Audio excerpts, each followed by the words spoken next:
everybody. Hi, everyone. Welcome to the State Department. A lot of news first to get to at the top, and I know you'll have a lot of questions today. I want to start by telling you that the Secretary is in Miami, Florida today. He is participating in the Conference on Prosperity and Security in Central America. The conference is hosted by the United States and also Mexico. It brought together a diverse group of government and business leaders from the U.S., Mexico, Central America, and other countries to address the economic, security, and governance opportunities and challenges in El Salvador, Guatemala, and also Honduras. On the U.S. side, Vice President Pence is leading a delegation that includes not just Secretary Tillerson, but also Homeland Security Secretary Kelly and Treasury Secretary Steve Mnuchin. The Secretary will participate in a press avail at the close of today's session, so you'll hear more from him about that meeting. In a further sign of our robust engagement in the Western Hemisphere, I can announce today that Secretary of State Rex Tillerson will travel to Cancun, Mexico on June 19th and 20th. He'll lead the U.S. delegation to the General Assembly of the OAS, the Organization of American States, the Western Hemisphere's multilateral organization. The Secretary will meet and consult with regional counterparts on issues of shared interest. The U.S. delegation will include Francisco Palmieri, the Acting Assistant Secretary of State for Western Hemisphere, and Kevin Sullivan, the Interim U.S. Permanent Representative to the OAS. I also want to mention, Secretary a short while ago sent in a note to give his thoughts about the charges related to the Turkish protest beatings. He sent this, quote, "The charges filed against 12 Turkish security officials send a clear message to the United States that it does not tolerate individuals who use intimidation and violence to stifle freedom of speech and legitimate political expression. The State Department will continue to work with law enforcement and the relevant legal authorities in the case. When an outcome is reached, the Department will determine if any additional steps will need to be taken." A little garble there. At the top, was there? Did anyone else notice that? Yeah. You might want to read it You all again. noticed my garble, okay. To the U.S., right? To the Okay. Send a clear message that the United States does not tolerate individuals who use intimidation and violence. Want me to start it over again? I mean, Just to be clear, the Secretary wrote a while ago, "The charges filed against 12 Turkish security officials send a clear message that the United States does not tolerate individuals who use intimidation and violence to stifle freedom of speech and legitimate political expression. The State Department will continue to work with law enforcement and the relevant legal authorities in the case. When an outcome is reached, the Department will determine if any additional steps will need to be taken." Does that mean you'll try and them seek their extradition to be tried here in the United States? I know we have a lot of questions on that. Do we want to start with Turkey today? well, never let it be said that we don't listen very carefully to what you're saying. Certainly do. Welcome back, Elise. So is that, are we beginning? We can begin with Okay. Turkey. We certainly So can. I second Elise's question. Okay. All right. So a lot of questions. It's been a while since I asked. Extradition. Is there anyone that doesn't want to ask that question? Okay, we'll start with Turkey. We'll start with the question of extradition. A lot of people are asking about that. So we are taking a look and examining the investigation's findings. We will weigh what additional steps will need to be taken. Our actions will be responsive and proportional to the charges. Our focus is to work with law enforcement officials to ensure that those who are responsible for the violence are held accountable for those actions. Right, but they're not here. Correct. And so if they're to be held accountable, they must get here. And frankly, the DC police chief's comment that he hopes that they present themselves so that they can, face the charges, that's frankly wishful thinking. If it's even serious. I mean, it's just not a serious proposal. These guys are not going to come here to be tried. And he also So- seems to suggest that the State Department would take action to try and So get the that. question, so the question is, He actually well, that's said, what because he's, that's his, well, that's right, hypothetical. I So, understand yeah. that, but the only way they're going to be held accountable is that you get them here. And the only way you're going to get them here is if you seek and get the Turkey's permit, seek their extradition, and Turkey agrees to it. So the question is, even though the Turks are unlikely to agree to extradition unless perhaps you extradite one of their citizens who might be living here in this country, are you going to bother to ask? And the other thing is can you talk about Ambassador Bass being summoned to the Turkish foreign ministry? Yeah, okay. So a couple things. Let me start with Ambassador Bass for a second. So he attended some meetings at the Turkish Ministry of Foreign Affairs today in Turkey.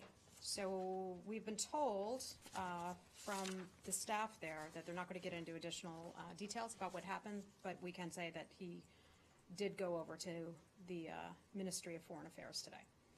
Okay.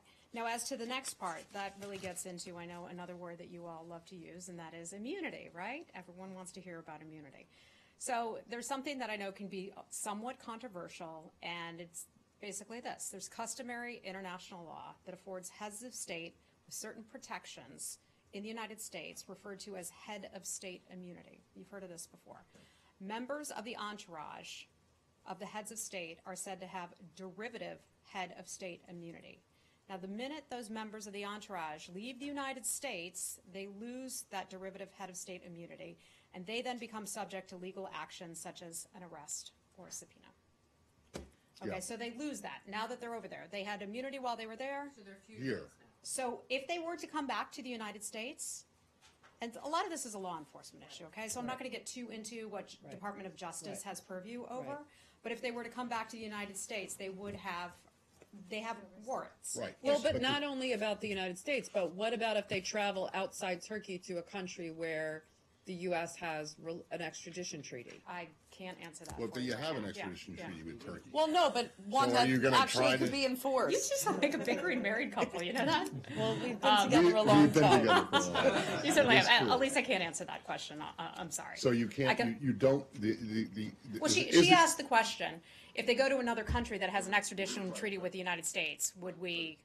Okay, but for Turkey, strictly between the U.S. and Turkey, is it the case that you have not made a decision whether to seek their extradition?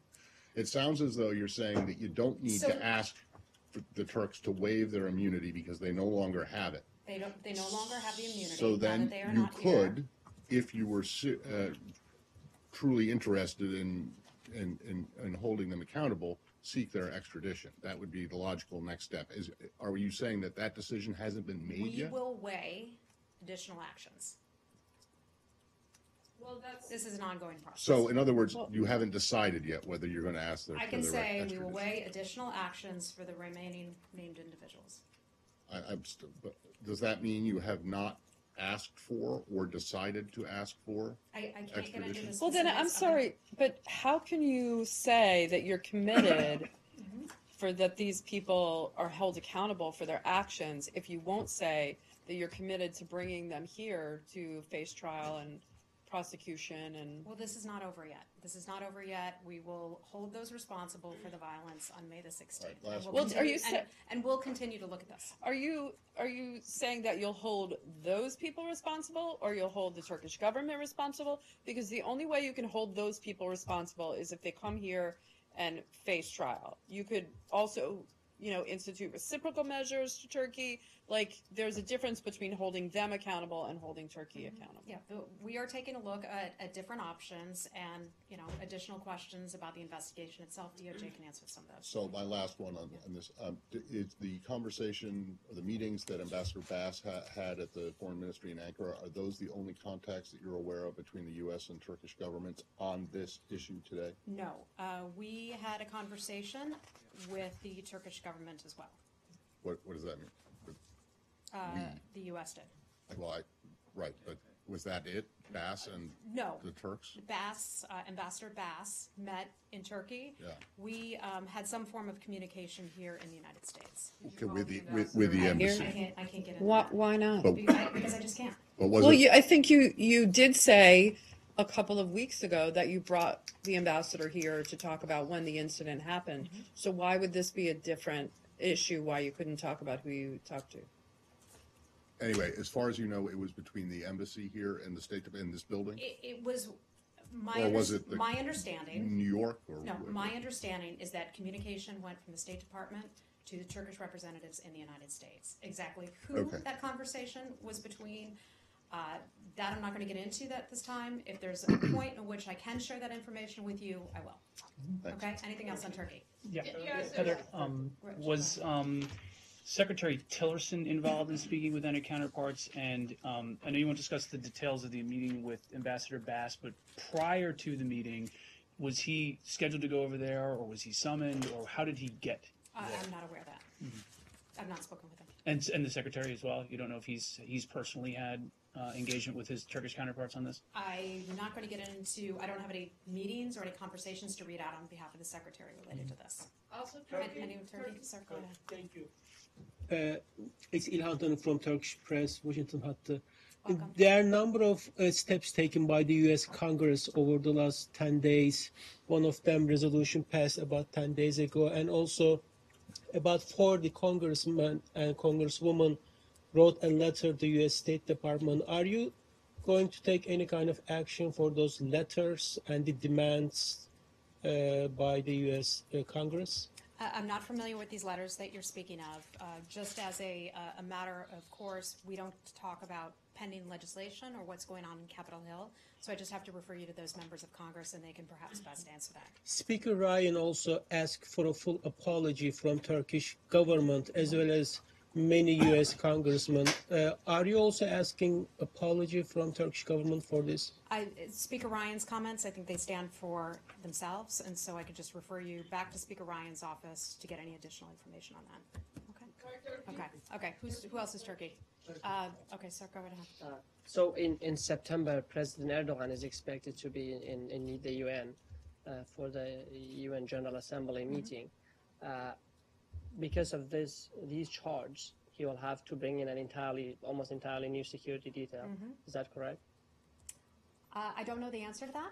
I don't know if he would have to bring an entirely new security detail, presumably, and I don't want to get into hypotheticals, but visa applications would have to come through for those security personnel. But they will Who not would be be issued brought- visas, right, by the State Department. That's my I question. can't say whether or not they would be issued visas because that's something that's considered to be confidential. But visa applications are not always granted for a variety of reasons. That raises an interesting question, because if he keeps the same team and comes back, then they get the immunity again. They would have to apply Yeah, first but- for a visa. Yes, but And in you know, order to get a visas have visa- been given to people who. You would have to apply for a visa. I will just say, we know that they have warrants out for their arrest. Okay, let's move on to another topic. Can Okay. I move on to a different topic? Okay. Thank you. Say- Thank you very quickly Okay. on the Palestinian-Israeli issue. Okay. Secretary Tillerson told Congress the other day that the Palestinian Authority, President Mahmoud Abbas, or the authority have agreed not to make payments to the families of prisoners and martyrs, as they call them. And then yesterday he basically backtracked. Could you clarify this for us? I would not say that I wouldn't characterize it the way that you did. We have, and the Secretary has repeatedly raised concerns about payments to prisoners and so-called martyrs with the Palestinian Authority. President Abbas and other senior Palestinian Authority officials have assured us that they are working to address that issue, but they have not stopped those payments. The Secretary addressed this yesterday, and he said this type of thing is not acceptable to the American people. It is certainly not appropriate. I think those are very clear comments. We have a certain set of expectations, and the expectation is that that should, in fact, stop. Last month, the Palestinian Authority announced that it was stopping payments to some Hamas-affiliated prisoners, but this step we consider to be inadequate to talk about to address our concerns. Most of these prisoners are civilians, really, and the stone throwers are administrative and so on. I'm not going to get into Okay, conversations very about very that. quick on another issue today. The Palestinian Authority closed like 11 websites because they were critical of Palestinian Authority Mahmoud Abbas. Do you have any comment on that? I mean, you Just as a general matter, we support freedom of the press, and we Right. encourage websites and information to stay open so that people can have their freedom of speech. so you Okay. being their biggest sponsor, would you call on them to I have not seen that report myself, so this is the first time I'm hearing of it. If I have anything more to add, I will. Just back on the payments, Yes. is the Secretary, does he have the impression or did he get the impression from President Abbas in their conversations that this cutting off the payments to the Hamas people was like a first step? I don't And know then the it answer. would- I it don't would- know the answer to that, Matt. I can certainly ask. As you know, the Secretary is away right now, but we will continue to pressure Mahmoud Abbas and the Palestinian Authority to stop those payments. The United States is serious about that. Ms. Greta. نجيب البس بالعربية Nice to see you again. Nice to see you too. On Qatar, you know, the countries with several diplomatic relations, which is, you know, Saudi Arabia, Bahrain, Egypt, and United Arab Emirates. Apparently, they presented a list of individual Qataris who support extremist or terrorist organizations And they presented that list to, to the United States. Has they presented this list to the United States, and do you agree with the list that they have given to you? I'm not aware of any list that was allegedly given to the United States, so I can't comment on that. So apparently, some of the individuals has already been on a list that are on the website of the wanted people. So I'm just wondering if the list has been expanded, or if you're aware that Yeah, its I'm names sorry, being I'm added. not aware of what Are you're. you? Can you look into it? to We can see if- certainly look into that and see if we can find something out for Okay, you. great, Sir, hi. thanks. Hi, Dmitry Kirsanov from TASS. One quick one on Qatar, just a quick thought. You're not on Qatar. I'm not on Qatar. I'm in Russia. Okay. Okay. Can you hold on. just bring us up to date on the latest on the Secretary's diplomatic efforts on Qatar and whether some Qatari officials said that there might be a meeting coming up in the next week to 10 days hosted by Secretary Tillerson? Okay, so I don't have any meetings to read out about that. The secretary obviously has been very involved in this. He's had a lot of ongoing conversations. He's had more than a dozen phone calls back and forth between the United States and many of those countries. Those conversations, as I understand it, are ongoing.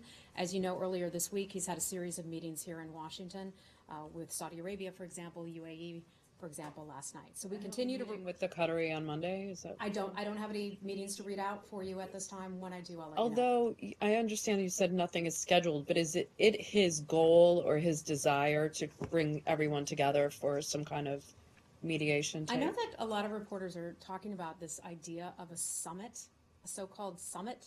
And as far as we can tell around here, and we've checked with many of the departments, with the secretary, you name it, as far as we know, there is no summit taking place at this time. Well, a summit would suggest kind of the leaders of the states, but some of the countries have said that Secretary Tillerson is trying to get the ministers together for some Yeah, kind of session. I'm not aware of that. If I had any meetings to read out that I could, I would certainly tell you about that. Meetings to read out, does that mean you can't offer us anything about the dinner last night? I can't. No, I'm sorry. I'm afraid I have not. a very quick follow-up on this. I mean, you know, on Friday, the president basically called Qatar a sponsor of terrorism, and yesterday they signed a $12 billion deal to sell them F-15s. How do you juxtapose this against that? With the weapons. Right. You know, or with the F-15s rather. Yeah. Okay. Let me get to that because that was a deal that was a long time in the making. That is not a brand new deal that just came out. We continue to work with the nation of Qatar and the government and other partners in the region. These are necessary actions to not only support U.S. interests in the Gulf, but also keeping that region as safe as is possible. So the agreement has been years in the making. We see it as a tangible show of support for our defense relationship and their commitment to the United States. So the F-18 aircraft will increase what we consider to be the interoperability between the Air Force and the U.S. allied and partner nations. Okay. So this administration supports the sale, but even though it was concluded under the previous The sale was notified to Congress a while back, and we Right. consider that a part of continuing to strengthen security in the Gulf. Right, so it's a good thing, you think? You I'm not support going to it. characterize it one way. It's not my place to characterize it, whether it's a good thing or not. I can just say it is going forward. It has been in the works for a long time. Well, presumably, if you if the deal went ahead, then the U.S. thinks No, it's a I'm good saying thing. I'm not going to characterize it as that. You know, that's Personal me. opinion on whether you think, Yeah. maybe Yeah. you like Yeah. a different kind of fighter jet, and you don't think they should get F-18s. But She's an a, F-18. she's a There we go. compact I'm- F-14. But you know that I'll means draw that a problem. Qatar is in good stead with the United States, right? I mean, they Okay, don't have to worry so about the go base. right ahead. Germany and Austria have sharply criticized the U.S. Senate today for moves aimed at passing a new legislation, packaging new sanctions against Russia, which tangentially deal with European countries as well. Austrian Federal Chancellor and German Foreign Ministry released a joint statement, and I wanted to read one line from it to get your response to this particular line. The draft bill of the U.S. is surprisingly candid about what it is actually at stake, namely selling American liquefied natural gas and ending the supply of Russian natural gas to the Wait, European sorry, back markets. up for a second. What did you say about the liquefied natural gas? That the bill is trying to basically peddle U.S. LNG to the European markets instead of the Russian natural gas. The bill aims to protect U.S. jobs in the natural gas and petroleum industries. So what's your response to that? Well, first, I'm not going to comment on anything that, you know, those nations said and their criticism of anything going on Capitol Hill.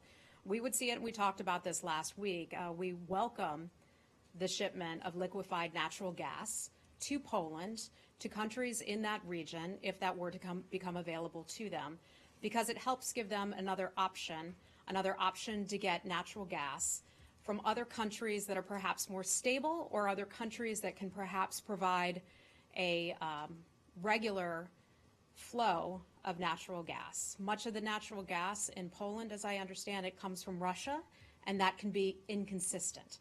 Russia has the ability, as you well know, to turn off that natural gas, and that puts the Polish people in a very difficult situation. So the U.S. providing another option, a regular source of natural gas, especially in the winter months, we see as important for the United States and for our allies. Very briefly, the Secretary raised something the other day in his testimony that raised some eyebrows, which was that he was asking for flexibility in this sanctions bill because, particularly on demands for the Minsk agreements to be fulfilled. And he said that it might be possible for Russia and Ukraine to reach Minsk-like or the Minsk goals or Minsk-like goals in another not his actual words, but I know what you mean. Another forum. What was he talking about? So we remain committed to the Minsk agreements. The various parties sign on to that, and so we continue to call upon those parties to honor those commitments. We are not satisfied with the progress in implementing the agreements. We are deeply disturbed by the escalating violence in Donbass. Now, the Secretary is somebody who consistently around this building talks about results. We just have not seen results that we would like to see from the Minsk agreements. We would like to see those countries honor and fully implement those agreements. Has he proposed some alternate format for getting to the Minsk goals? I would say overall our objective on that matter remains the same. The objective is peace. We are not seeing that happen. We have some numbers. The United Nations has some numbers and some statistics about how the number of civilian deaths are up. We remain very concerned about the situation there. But to your question, the parties, if they were to come to some sort of an agreement on their own through some sort of different mechanism, and those parties could adhere to it and agree to it, and it would be successful, I think that would be something that we would be open to supporting. Okay, that. However, we still remain committed to Minsk. I get that, but I mean, I'm trying to figure out if he proposing some kind of a U.S. The U.S. was not involved in Minsk. It was Correct. the French and the Germans. Yeah.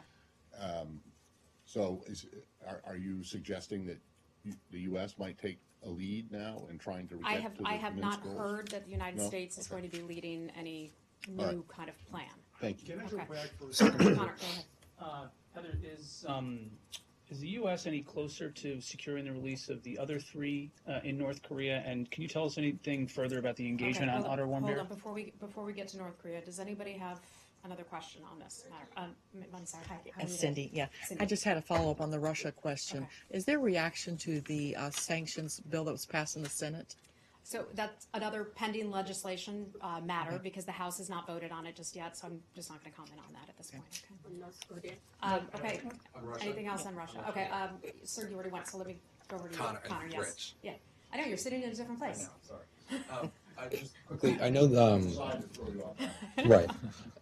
In terms of the Secretary saying that he wants more flexibility to improve the relationship with Russia, does he believe that the Russians want to improve the relationship with the United States? I think the Secretary, we continue to look for areas in which both parties can work together. We've talked about this before. We've talked about how we believe that the United States and Russia can work together to fight ISIS.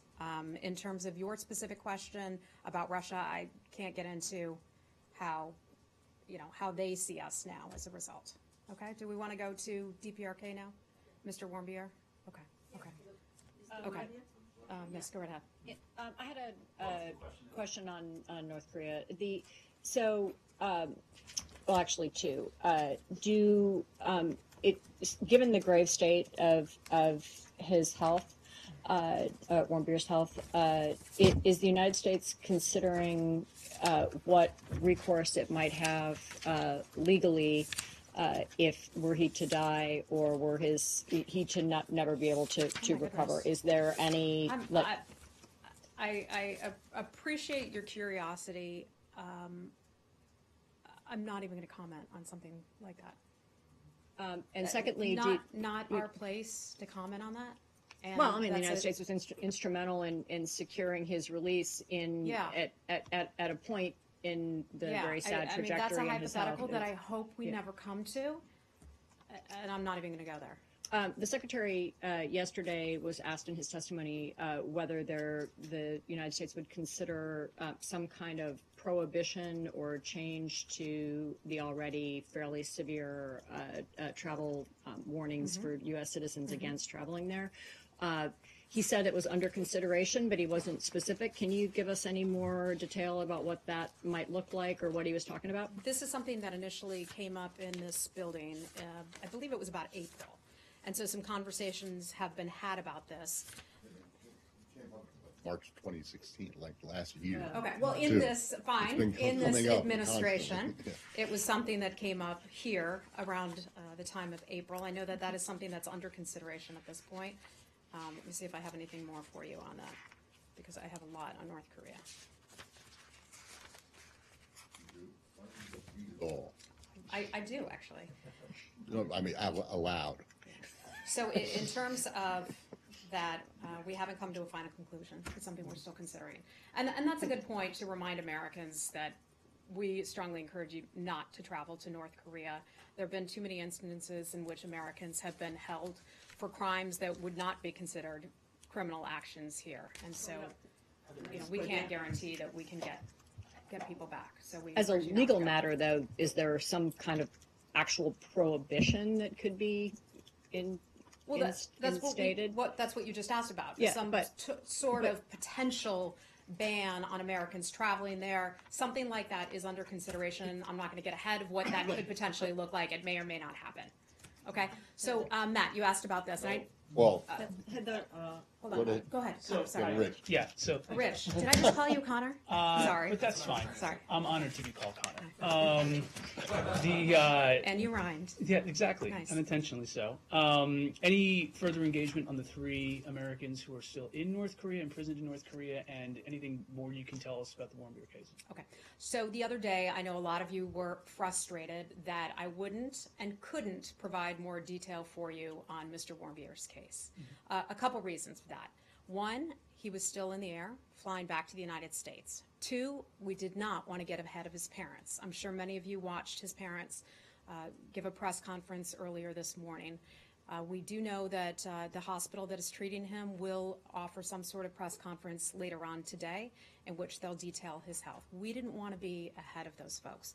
Also, Mr. Yoon, Ambassador Yoon, who traveled to North Korea with a team of American doctors on a plane, had not yet returned to Washington, D.C. He returned to Washington yesterday. I spent close to an hour with him today talking about how all of this occurred and what exactly happened. So now I can provide you with a little additional detail. I would rather be right than fast, okay? So here we go. And this is in part a timeline with a little additional information, and I'm just going to read it, if you will. If anyone has any questions along the way, or if you don't understand something, you can feel free to stop me. At the direction of the President, the State Department conducted quiet diplomacy to obtain the release of Otto Warmbier. There are 3 other Americans currently being held in North Korea. We hope that they will soon be able to return home. We'd like to thank our international partners, especially our protecting power, Sweden, for their tireless efforts to assist Mr. Warmbier. The Department of State strongly warns U.S. citizens against travel to the DPRK. And here's the timeline. February 2017, Secretary Tillerson briefed President Trump on the situation. The president directed the secretary to take all appropriate measures to secure the release of American citizens detained in North Korea. The secretary began the effort and routinely updated the president. In May of 2017, a U.S. State Department Special Representative for North Korea Policy, Jo Yoon, met with high-level representatives from the North Korean Ministry of Foreign Affairs on the margins of separate Track 2 discussions in Norway to talk about detained American citizens. Again, that took place in Norway. Then on June 6, 2017, in New York, Special Representative Yoon met in New York City with North Korean diplomats. During the meeting, Mr. Yoon was told about Mr. Warmbier's medical condition for the first time. So we were made fully aware of his medical, let me back up. We were made aware of his medical condition. The extent of it, I'm not sure that we had the full extent until our doctors were on the ground. Now, just as a reminder, the last time that someone representing the United States, the Swedish protecting power, saw Mr. Warmbier was March of 2016. Okay, so now we're back to June 2017. During the week of June 6th to the 11th, after consulting the president, Secretary of State Tillerson instructed Special Representative Yoon to travel to North Korea to negotiate the release of Mr. Warmbier from North Korea. Ambassador Yoon traveled to North Korea with a medical team and a private aircraft to begin the negotiation. On June the 12th, after arriving in Pyongyang, Special Representative Yoon and 2 doctors visited Mr. Warmbier. The visit was the first since his sentencing in March 2016 that the United States was able to confirm in person Mr. Warmbier's condition. After several hours of discussions, the North Koreans agreed to his release. Immediate arrangements were made for Mr. Warmbier to leave North Korea and return home. On June 13th, Mr. Warmbier touched down at his home in Cincinnati, Ohio, and was met by his parents at the airport. May I? Do you, okay, so the story that the North Koreans are offering is that he contracted a case of botulism, took this sleeping pill, and went into a coma for a year. Based on what you know, does the U.S. take that story at face value that he was in a coma for a full year? There's, as you said, there's been no sighting of him or such, but it, you know, the timing that, you know, he was released in the last few months, do you have any reason to believe that he contracted this illness and fell into a coma in the last few months? And then I think at least what we would do is wait for the medical professionals to fully check him out, I imagine. And they'll be talking at some point today, at least that was my last understanding. And so I would leave it to the doctors to be able to talk about their testing if they are able to. I mean, this involves medical privacy issues. But so. are you taking the North Koreans at face value that their accounting of how he got sick is true? I think we would rely on the medical professionals for a lot of specific information about that. There was also some reporting that perhaps he was beaten. Do you have any reason to believe that that's true? I just can't get into that for no other reason other than I just don't know. I don't have that information. When Ambassador Yoon and the doctors saw him in Pyongyang, were they in a hospital? Were they in Yes, a prison? it was in a hospital. It was in a hospital, and was it I mean, I've never not been to a North Korean hospital you know, ever. that's a good so question. I I didn't ask Ambassador Yoon to characterize that hospital. If I see him later, I can certainly ask for more I'd just like to information. know if you believe that he was getting adequate care for his condition when in North Korea. Yeah, I'm afraid I just And don't. then I don't know this- the answer to that. yeah. I'm not going to be able to provide some of these answers again. Mr. Yoon just back. And then the Something. second thing is that in the press conference, his father today gave the distinct impression that he did not think the previous administration had been doing enough to get his son freed. I'm not going to ask you to speak for the previous administration, but in terms of this building, what changed in the way that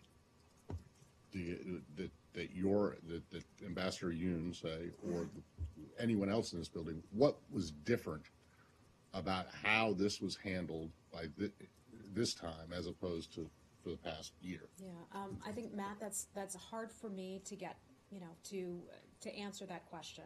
Not having been here that long, not having seen all that our staff did to try to get his release. Over the past few days, I've heard and seen a lot of that, and have seen the incredible dedication that people have had.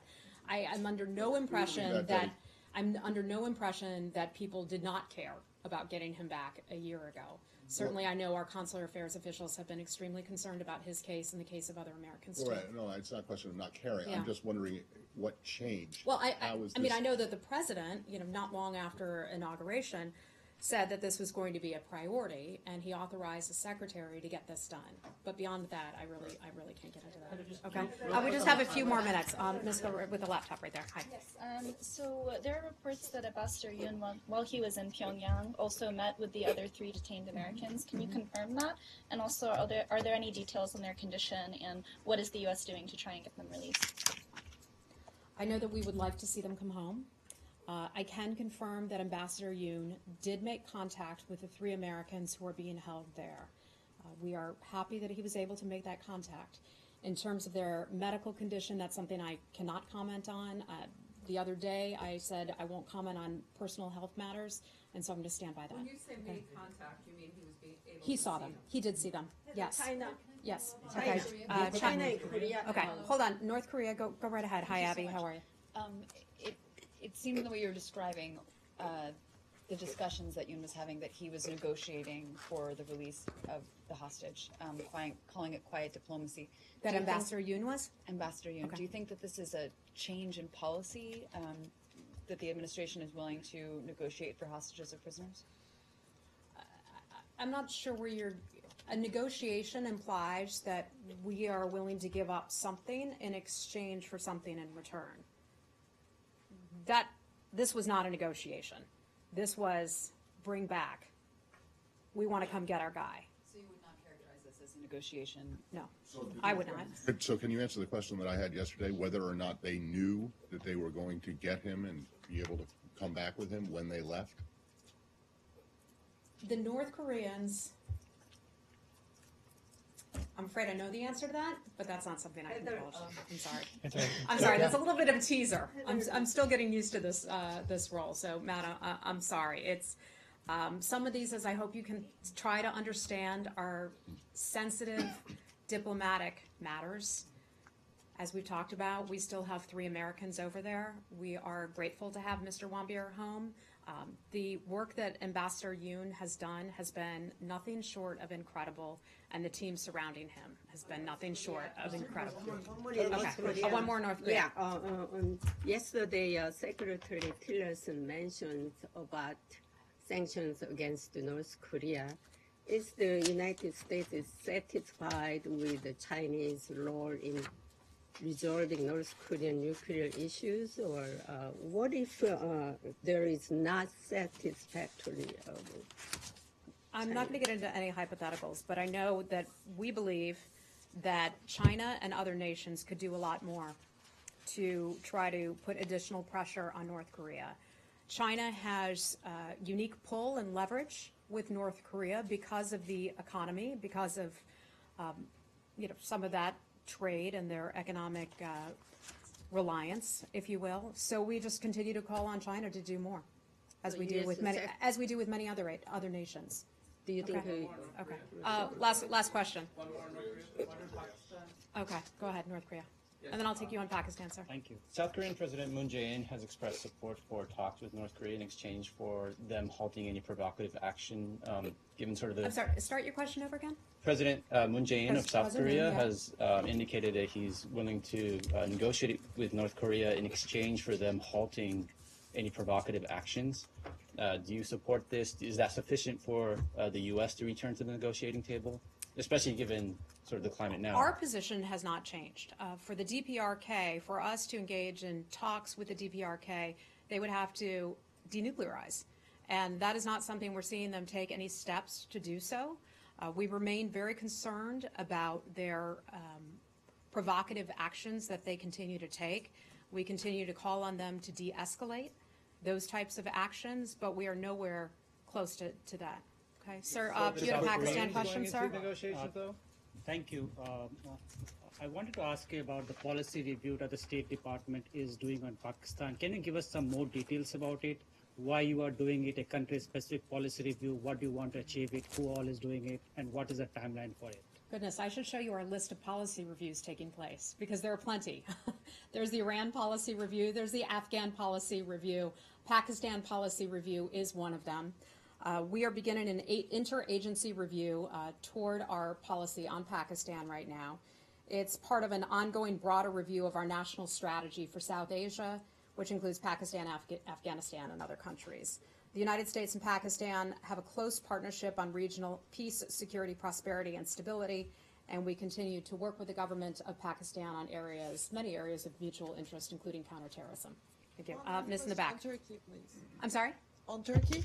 On Turkey, go right ahead. And that's good. It's a You know what, different- I it's a feel like different we've question, done though. Turkey. It's not about, you didn't take my question. It's not about security details. It's about an arrested politician yesterday. Okay, certainly. So are you aware that an elected politician from the main opposition in Turkey is arrested yesterday on the charges of leaking state secrets for 25 years? He happens to be a former journalist for 36 years. Is the U.S. government concerned about this in any way? And is the Deputy Assistant Secretary Jonathan Cohen is going to raise the issue in his upcoming visit to Ankara in any ways? Ma'am, I'm going to have to take that question from you because I'm not aware of the arrest of the person that you mentioned. So if I can get some additional information for you. I know as a general matter, we tend to be concerned about anything that has something to do with any restrictions on free speech. On the other hand, we certainly acknowledge that Turkey has the right and ability to detain people who are legitimately involved with the coup attempt from last year. But again, I'm not familiar with who that politician is that you mentioned. I'll take a look and see if I can get some more information for you. I need to ask a budget question because you haven't had one in the Secretary. budget. Okay. And there are a lot of questions, but Okay. and you'll get them rolling out over the next couple of weeks, I think. But I've got one today. Okay. The Secretary, to put it mildly, got an earful in 4 separate hearings on the Hill over the course of the past 2 days from senators and congressmen and women who say that this budget proposal is dead on arrival. It's not going anywhere. The chairman of the Foreign Relations Committee said it was a waste of time to discuss it because this isn't the budget this might be the proposed budget, but it's not the budget that you're going to end up with. But I want to, there's a lot of things to ask about it, but for the sake of brevity, I just want to ask about these Pickering and Wrangell programs. Okay. Because it's something that a number of lawmakers expressed concern about, and I didn't understand the Secretary's responses to them. Is it not correct that people who were supposed to be entering the A100 class of foreign service under these programs have been told that they can't? That they can't what? After having signed a contract and spent 3 years planning to enter the foreign service under these programs, is it not correct that they have been told that is no longer an option? No, I have not seen any letters or anything of the sort that has gone out to, or maybe have not gone out to the individuals in the fellowship program. The fellowship program is something very important to folks at the State Department to help bring in additional diversity into the Foreign Service Corps. The fellows that you are speaking of right now, because of under budget constraints, we are offering them different kinds of positions at this point. And I want to try to explain this. I'm still new here, so I want to try to explain this in the best way possible. We have hiring constraints right now. You all are aware of that. There's a hiring freeze. But we are keeping our commitment to these fellows. That hiring freeze is the government-wide hiring freeze is over. This is a personal building decision by the Secretary that applies to this building only, correct? Well, we are able to staff up, for example, if there were a national security issue. You're all aware of that. So there are hiring constraints in this building right now. We are keeping our commitment to these potential Foreign Service officers, I'll call them the fellows, by offering them an alternative foreign service opportunity in the short term. We remain committed to offering these fellows the next available career conditional tenure track foreign service appointments. So what does that mean? That means that they are welcome, if they would like, to join the Consular Fellows Program. That is something where these fellows would serve as consular adjudicators at posts around the world. So they would basically be going through visas. They would be working with passports. That's something that our other foreign service officers are involved with. That's a routine course of duty for them. So these individuals, these fellows, were they to take the position, would hold limited non-career appointments of up to 5 years and have nearly the same responsibilities and duties and salary, which is important to mention, and pay scale as entry-level foreign service officers. So we were offering them a slot in that. Right. But what they signed up for and what this government agreed to, this building signed, had contractual obligation with them, is not to spend 5 years stamping no on visa applications in, I don't know, Ouagadougou. These people, That is though an important service. So I don't want to look down our noses at that because that's something that every foreign service officer is required to do in his or her time. But no one aspires to that job in any embassy and people in the foreign service who do it in CA, and it is a thankless job. But they have a prospect of going beyond that and becoming a political or a commercial or some other kind of officer. Go through. So these minority students. Let me finish. The consular fellows who do choose to take on those roles would then have the opportunity to join the next A100 class of foreign service officers when a class becomes available. So are you saying that they could drop out of these consular fellows program and join the A100? My understanding is that they would have to, and Mark's a foreign service officer here, so I may have to defer to him somewhat on this, but my understanding is that they would complete their time in the consular fellows program, 2 years, thank you, and then they would have the opportunity to enter the A100 program when an A100 program becomes available. So these also, but it's a 5-year thing. These Not 2 years. They would have to serve two years. They would have to serve, so they would have to serve 2 years as a consular fellow, and then if and they get paid for it. They get paid for it. No one's saying that this is like and their housing and all of that. Look, it's not an ideal situation. I don't think anybody here clearly views it's not, it as an ideal situation. These people signed contracts with their government, and those contracts are now being broken. And they planned and spent, they planned their lives around this. And now all of a sudden, because of just because you guys have decided that you want to slash the staffing in the foreign service, and again, you're breaking the contract. This is not an ideal situation. Trying to work within difficult budget constraints right now. I don't think that this would be, hold on, Elise. I don't think that this would be anyone's preference. They are, however, being provided with full payment, or up to $34,000 a year, I believe it is, to their master's education. So they do have the 2 years of that master's degree that the government fully pays for. Right. We are investing in these people, and they are investing in us. We are doing our best to provide something to them, and that is offering them a space because we need it. There are some embassies across the world that are very, very busy, have lots of visa applications, lots of passport applications. It's a routine job that our current foreign service officers are required to do. And by the way, when I talk to these foreign service officers, looking back on it, a lot of them will say, you know what, that job was really meaningful to me. And I really learned a lot about it. These posts that they're being offered, aren't these the posts that used to be filled by the family, by the spouses of some of the kind of more senior diplomats? At least I'm not aware of that. Because some of these visa adjudication posts have been filled by these kind of, this issue about the families that are being, the spouses. I can look into that for you, but I'm not aware that, there's a one in, one out situation. Okay? Guys, we have to leave it there, okay? Thank you so much. Thanks. Okay.